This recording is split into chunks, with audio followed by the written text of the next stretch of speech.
Ann Feldman from the TT for T team, and today we're going to talk about the iBooks app.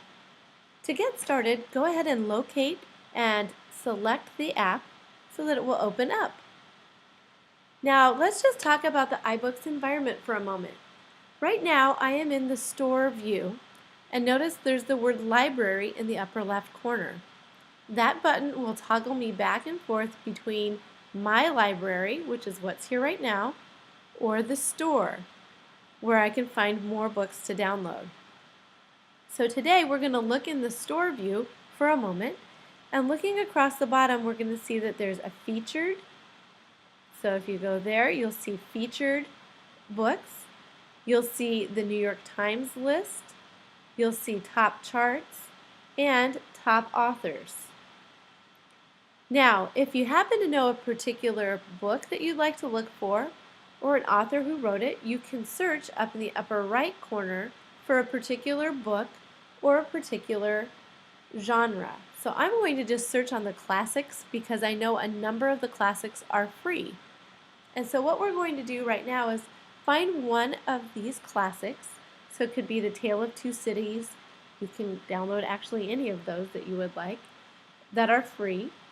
And we're going to let that go onto your bookshelf. So I'll go ahead and download another one here while I'm at it. And then all you do is select free and then get book. And then if you have not recently downloaded a book, you'll be prompted to put in your Apple ID. Now to see the book, it actually goes on your shelf, which is in your library. So go back up to the upper right corner to the library, and now you'll notice there's Jane Eyre, and it says new because I just downloaded it, and also The Tale of Two Cities that I've also recently downloaded, along with my other books here. Now what we're going to do is go ahead and touch The Tale of Two Cities to select the book, and that will open that book on my shelf. Now there's a number of icons across the top.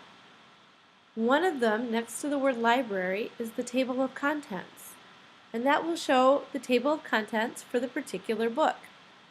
So let's go ahead and go into chapter 1 and take a look here. So to turn a page, you just go to the bottom corner and kind of flick upwards with your finger, kind of just like you're turning the page of a real book.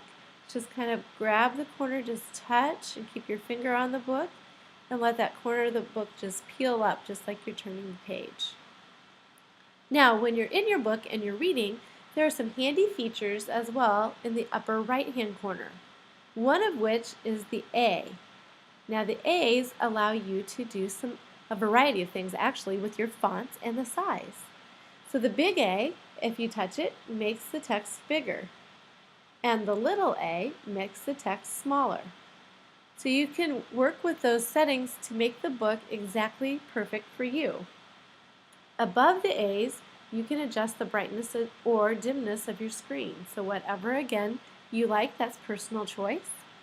And the background defaults in as white, but you can change it to sepia, or you can even do an inverse by selecting the black and then the text changes to white. So that would be the inverse of the default. So those are some really nice tools up there in the upper corner here to look at. Another wonderful feature up here is the next one here, which is the Magnify Glass, which allows you to search for a word or a page number. So if you want to go to page 23, you can type in a 23 and then it just pops up page 23. So if you touch that, it will automatically take me now to page 23. So notice at the bottom of the page it tells me I'm on page 23 of 1,290 pages and 14 pages left in this chapter. Some other awesome features is if you just touch a word and kind of do a touch and a hold, it will give you a number of things that you can do.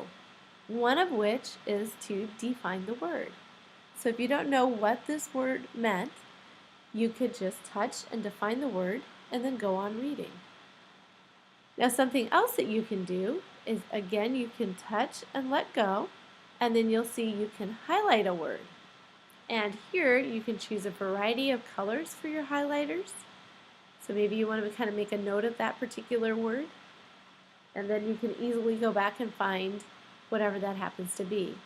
If you would like to actually highlight more than just one word, you do a touch and let go, and then notice the blue dots on the words. So you can just grab a blue dot and stretch it on down, and then you can highlight more than, maybe a whole paragraph, so more than just a sentence or two. You can do a paragraph or several words, whatever you'd like.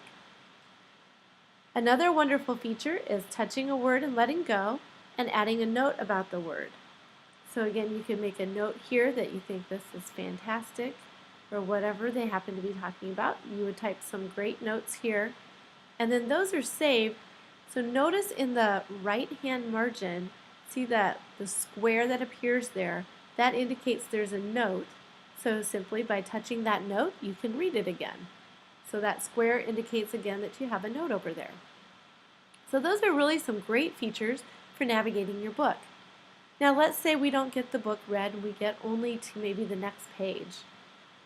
Again, up in the upper right-hand corner, you'll notice the little bookmark.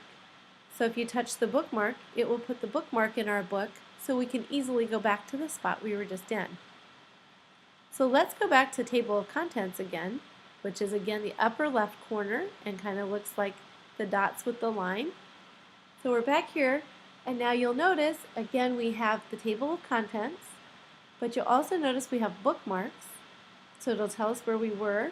So today, where I've been in the book, so I can quickly go back to page 26. And again, going back to the Table of Contents, I can also click on Notes, and it will show me any notes that I've made. So any highlighting I've done or any notes that I've taken in the book will be right here.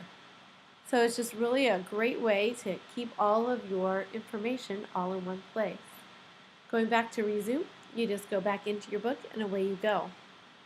If you find a section that's particularly interesting, again, you just tap on the word and then let go, and you can drag again to highlight. And then the other thing that you can do is share that out. So maybe you want to send that in an iMessage or mail or Twitter or Facebook, or just copy it. You can easily do that by any of those tools. So that is just a little tour of your book. Now to return back to your bookshelf, notice my little tools have disappeared.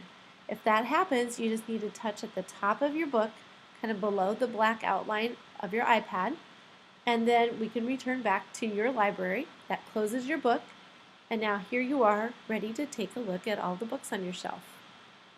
If you need to delete a book that's on a shelf, all you do is touch the Edit button in the corner, and then touch on the book that you'd like to delete, and then push the Delete button, and then it will say, do you want to delete this from all devices or just this copy?